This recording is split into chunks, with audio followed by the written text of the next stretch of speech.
12 octobre 1492, côte ouest de l'Amérique du Nord. Après 67 jours d'une traversée épique, arrivé au bout de ses réserves en eau et en nourriture, l'explorateur Fuli est le premier Asiatique à poser le pied sur le continent américain. Au nom de la principauté de Pékin, il se déclare vice-roi du nouveau territoire. Pour les royaumes du milieu, c'est le début d'une nouvelle ère de conquête où chaque roi revendique déjà sa part du gâteau. L'Asie va se ruer sur le Nouveau Monde. Dans quelques siècles, sur les lieux mêmes du débarquement, dans ce décor aride cerné par les montagnes, se dressera une ville de plus de 10 millions d'habitants, Néo-Pékin. Mais tout ceci n'est jamais arrivé. Il y a 2500 ans, les idées d'un seul homme vont façonner la psychologie du peuple chinois et forger la volonté du plus grand pays du monde, la Chine. Notre histoire n'est qu'une suite d'événements incroyables. Chacun de nous peut en influencer le cours. De la naissance d'un grand empire millénaire à la fin d'une civilisation florissante. Du génie créatif d'une poignée d'hommes à une révolution culturelle planétaire. Des visions totalitaristes les plus sombres, aux grandes guerres les plus effroyables. De la résistance héroïque d'un peuple entier à la volonté sans faille d'une minorité. La plus infime de nos décisions peut influencer l'avenir de l'humanité. Connaître le passé, c'est anticiper l'avenir.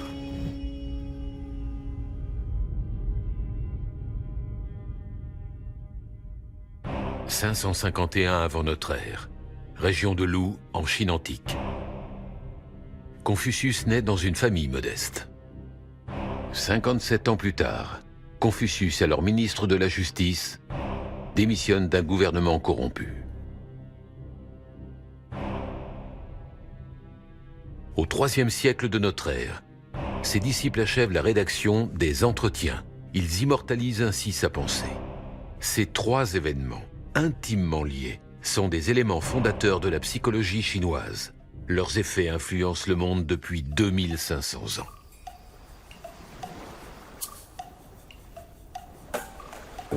La Chine est l'un des plus vieux pays du monde. Elle a traversé des millénaires, a vu naître et disparaître des empires colossaux, a connu des invasions de barbares des Ferlands du Nord et d'Européens venant de la mer. Son origine est si ancienne qu'elle se perd dans la brume du passé. Les antiques chroniques se sont effacées au fil des siècles. Et pourtant, la Chine est toujours là, plus présente que jamais, et semble être partie à la conquête du monde.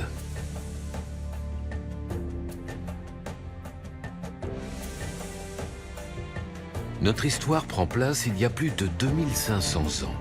Un monde où l'Empire romain n'existe pas, où Alexandre le Grand n'a pas encore vu le jour, où le mot Chine lui-même n'a jamais été prononcé.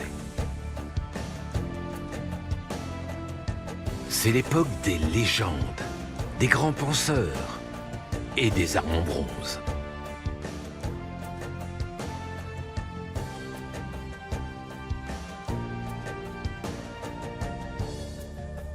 Dans cette région du globe, située entre le fleuve Jaune et le fleuve Bleu, l'être humain est présent depuis des temps immémoriaux. Profitant de l'eau abondante et des grandes plaines fertiles, la civilisation a pu prendre pied et se maintenir. Massée autour des fleuves, la population de plus en plus nombreuse a dû rapidement, comme en Égypte ou en Mésopotamie, s'organiser et se hiérarchiser. Au fil du temps, se sont succédés royaumes, empires et guerres. À l'époque qui nous intéresse, la situation politique est très particulière. Partagée en presque 200 petits États plus ou moins indépendants, la Chine connaît un fonctionnement politique qui ressemble à celui qu'a connu l'Occident au Moyen-Âge. La rivalité entre les États est forte et les guerres locales entre seigneurs ne sont pas rares. Au centre, la fleur centrale, regroupement d'États plus petits, est le cœur du pouvoir.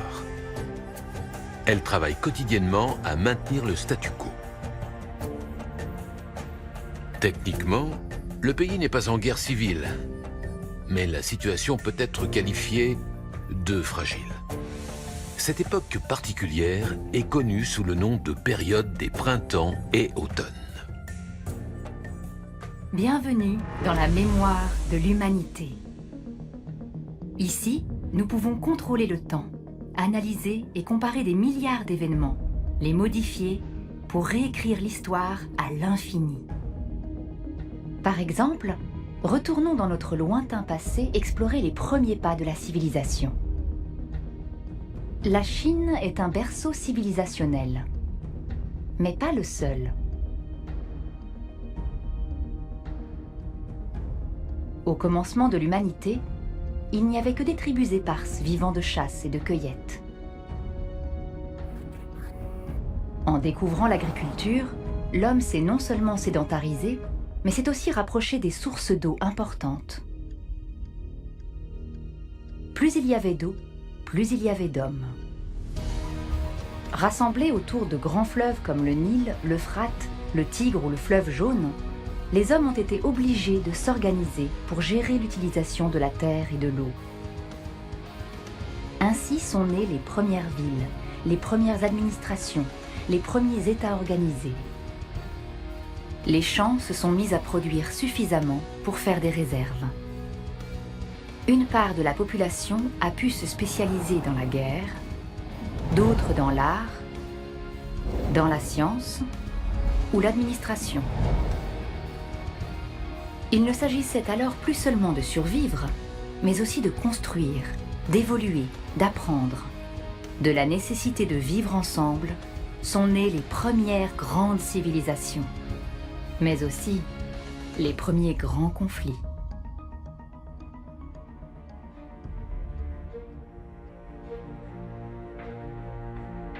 La Chine, qui ne porte pas encore ce nom, est divisée en une multitude d'États, tous très différents les uns des autres. Certains ont la chance d'être gouvernés par des seigneurs éclairés. D'autres subissent le joug de cruels despotes. La plupart connaissent un subtil mélange des deux. C'est dans l'une de ces provinces, aux abords du fleuve Jaune, que commence notre histoire. En ce jour de septembre 551 avant notre ère, il y a plus de 2 millénaires, naît Qiu de la famille Kong. Bien des siècles plus tard, son nom christianisé sera connu de partout en Occident sous la forme Confucius. À l'âge de 19 ans, il choisit la voie de l'administration et devient intendant des greniers de sa région, puis gravit progressivement les échelons jusqu'à devenir ministre des Travaux publics. Confucius est un administrateur né. Il est juste, droit, honnête et rigoureux. Pour lui, la politique ne sert pas au profit personnel, mais à améliorer la vie des gens. C'est un homme d'État. Ses succès et réussites lui valent forcément la jalousie et l'hostilité de fonctionnaires moins talentueux ou moins honnêtes. Tout au long de sa vie, il verra se monter contre lui des manipulations et des conspirations qui iront même jusqu'à des tentatives d'assassinat. Son incapacité à y faire face est preuve de son intégrité. Si on ne veut plus de lui, il préfère partir, apporter ses conseils ailleurs, plutôt que de rentrer dans des manœuvres politiques déshonorantes. Comme tout homme totalement intègre, il va de déception en frustration. Son aspiration à créer le gouvernement idéal devient une quête. Son but est de trouver un souverain capable de l'écouter.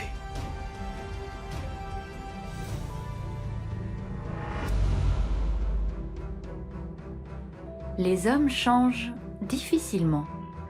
Confucius s'est opposé toute sa vie à la corruption, aux ambitions personnelles et aux manœuvres politiques. Il a vécu à une époque où les élites avaient plus d'intérêt pour leur bien personnel que pour les institutions qu'ils dirigeaient. Qu'en est-il de nos jours? Imaginons à notre époque un homme de la sagesse de Confucius qui, voyageant de pays en pays, rendrait visite à chaque dirigeant pour lui conseiller comment gouverner son pays. Au président des États-Unis, il proposerait une politique extérieure, au gouvernement chinois, son point de vue sur la liberté des médias. Comment serait-il reçu? Quel président l'écouterait et mettrait réellement en pratique ses conseils? Il y a fort à parier que cette visite resterait purement symbolique et ne serait suivie d'aucun effet. Pourtant, un homme d'État est censé être au service des autres et voir l'intérêt de tous avant le sien. À travers les âges, au fil des millénaires, l'être humain a toujours eu les mêmes besoins. S'alimenter, trouver un endroit où dormir, protéger les siens. Ces besoins fondamentaux le poussent à réagir d'une certaine façon, de préférer sa survie à celle des autres. Si l'on prend un homme du XXIe siècle et qu'on le place en pleine préhistoire, il retrouvera très certainement des comportements tribaux et luttera pour sa survie et sa reproduction. L'instinct de survie est inné, même chez l'homme le plus civilisé.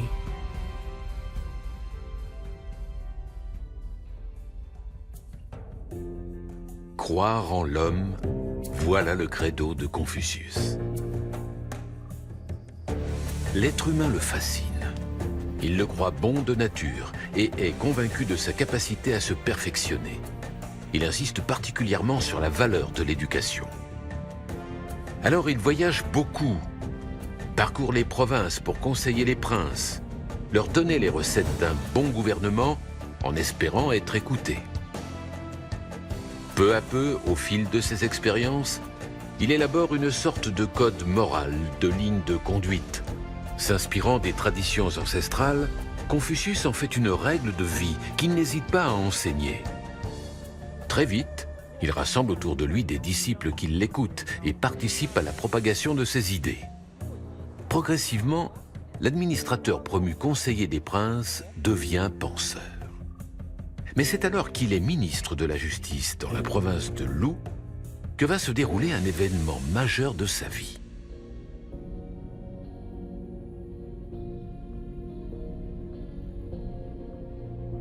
Son administration apporte, comme toujours, stabilité, moralité et enrichissement.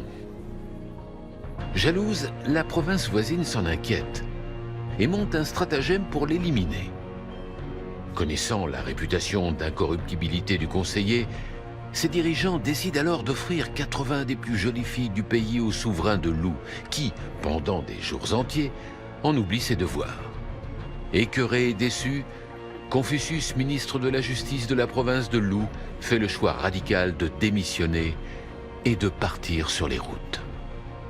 C'est le point de départ de 14 années d'errance au cours desquelles Confucius enseignera à ses nombreux disciples son code de conduite.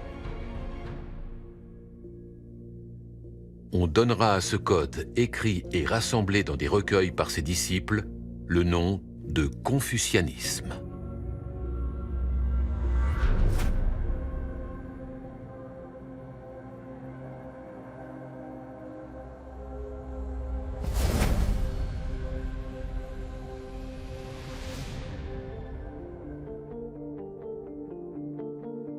Nous venons d'arriver à un point de divergence. Un point de divergence est un événement clé, un carrefour dans notre histoire, où le monde bascule d'un côté ou de l'autre.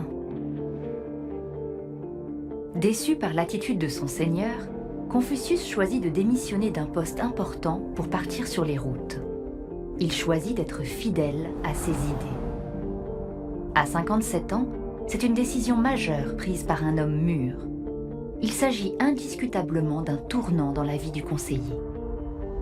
Que se serait-il passé si Confucius était resté à la cour de Lu, s'il avait mis de côté ses valeurs, s'il s'était résigné? Frustré, le grand penseur serait peut-être rentré en disgrâce. Pire encore, le voyant s'accrocher à son poste, ses adversaires auraient pu choisir une méthode plus radicale pour l'évincer. N'étant plus là pour les défendre et les transmettre, ses idées seraient certainement retombées dans l'oubli. La Chine d'aujourd'hui en serait profondément modifiée. Imaginons une Chine où le sens de la collectivité, comme le voulait Confucius, laisserait la place à l'individualisme, où l'importance serait donnée à la personne et non à l'unité de l'État. Morcelée en une multitude de petits royaumes en concurrence les uns avec les autres, la Chine elle-même n'aurait peut-être jamais vu le jour.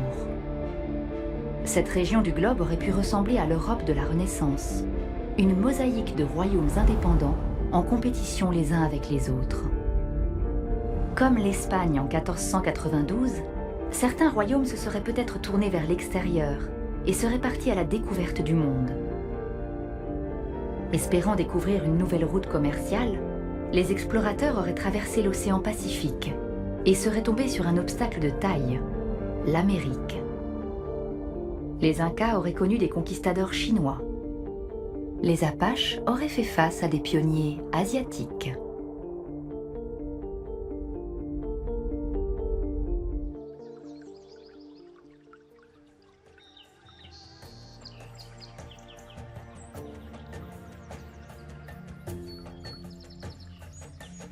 La vertu est à la portée de tous.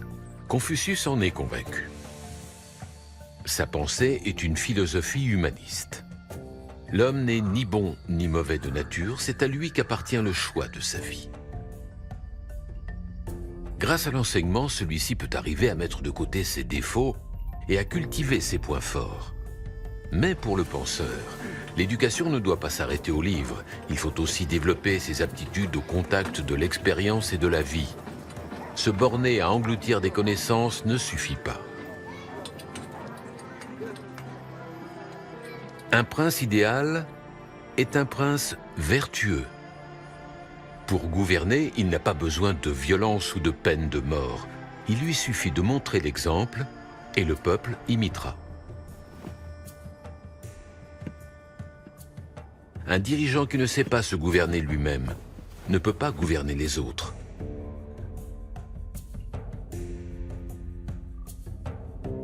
Mais l'éducation ne suffit pas. L'être humain a également besoin de respecter une autre valeur fondamentale, l'amour et le respect inconditionnel envers les parents, la famille.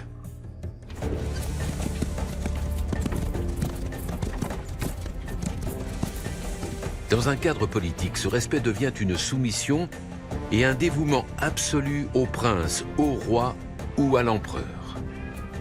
Cette notion de filiation que Confucius place au cœur de toute relation humaine est la clé de voûte de toutes ses réflexions et influencera la Chine pour les 2000 ans à venir. Après la mort du maître, cet enseignement sera consigné par écrit dans un recueil appelé « Les Entretiens » qui a survécu jusqu'à nos jours.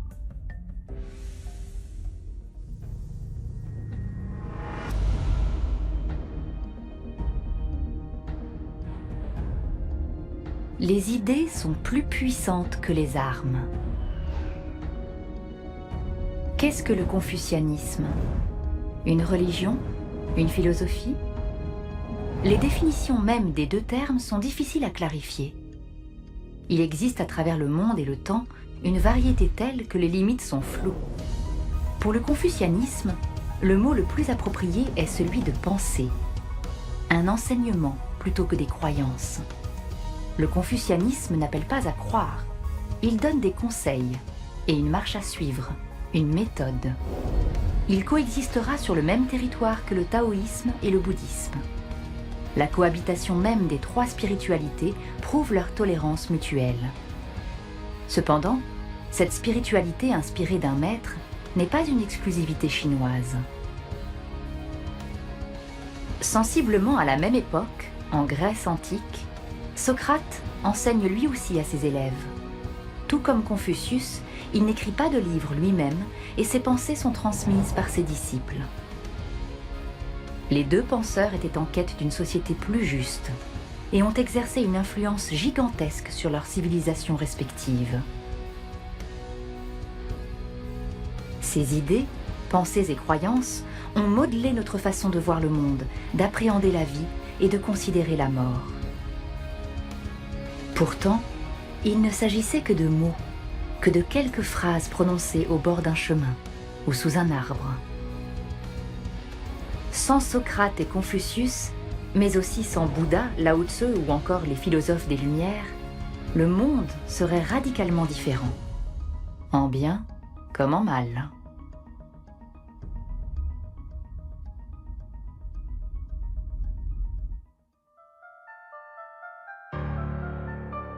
Pendant près de 2000 ans, les réflexions de Confucius sont un pilier fondamental de la société chinoise. Enseigné aux enfants, imposé aux cadres administratifs, personne ne peut prétendre à un poste important s'il n'a pas étudié les travaux du maître. Un véritable succès pour les idées du penseur. Mais, ironiquement, comme souvent, cette reconnaissance ne s'est pas faite de son vivant.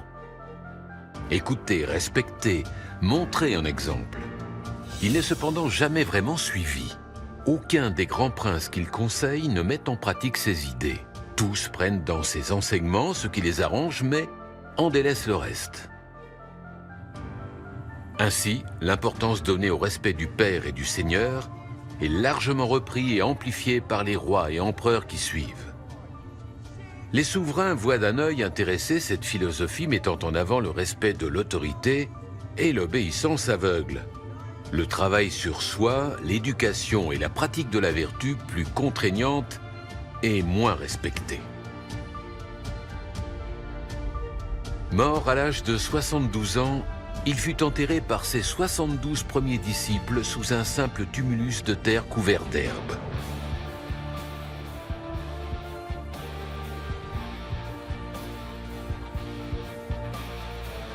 Aujourd'hui, cette sobre sépulture est entourée par celle de ses fils et petits-fils, et ce sur 76 générations, ce qui constitue le plus vaste cimetière privé du monde, avec pas loin de 200 000 descendants du maître. Le confucianisme est la colonne vertébrale de la pensée chinoise. Du moins, jusqu'en 1860. À partir de cette date, les élites chinoises se rendent compte du retard de leur pays sur le monde occidental et attribuent la faute au confucianisme poussiéreux. Commence alors un lent processus de déconstruction de la pensée millénaire. En 1949, à l'issue de la guerre civile, les communistes de Mao prennent le pouvoir et lancent la grande révolution prolétarienne. L'objectif, éradiquer les vestiges de la société traditionnelle et la pensée confucéenne. Pendant 10 ans, tout sera fait pour effacer le grand maître des mémoires. Rien n'y fera. Les années 1980 verront sa réhabilitation pour les mêmes raisons que les empereurs Han des siècles plus tôt. Le respect absolu de l'autorité, utile en temps de crise. Aujourd'hui en vogue, mise en avant par les dirigeants, les idées de Confucius ont de nouveau le vent en poupe. Mais Confucius reconnaîtrait-il sa pensée aujourd'hui? Ceci est une autre histoire.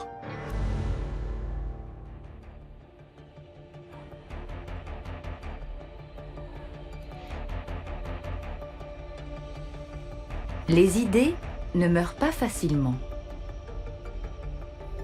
Une idée, cette petite étincelle, aussi infime et fragile soit-elle, peut déstabiliser un royaume ou abattre un empire.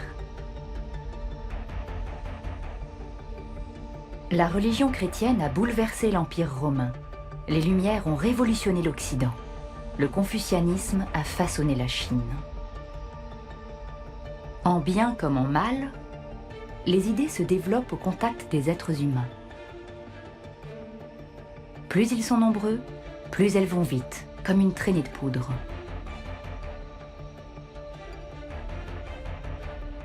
À travers les siècles, nombreuses sont les personnes ayant voulu modifier une idée, la détourner à leur compte ou encore la détruire. Et les armes ne manquent pas. Manipulation d'opinion, destruction de monuments, autodafé d'œuvres, interdiction d'enseignement, exécution de penseurs, persécution, massacre de population. Tous les moyens sont bons pour empêcher une idée indésirable de se répandre. Le confucianisme a été combattu pendant près de 100 ans. Les autorités ont voulu l'effacer des mémoires, le faire disparaître. Mais on ne se débarrasse pas de 2500 ans d'histoire en brûlant quelques livres. Après avoir été érigé en exemple, Confucius a été combattu. Mais il est impossible d'empêcher un être humain de penser ce qu'il veut. Notre conscience nous appartient. Notre mémoire est notre trésor. Et ça, personne ne peut nous l'enlever.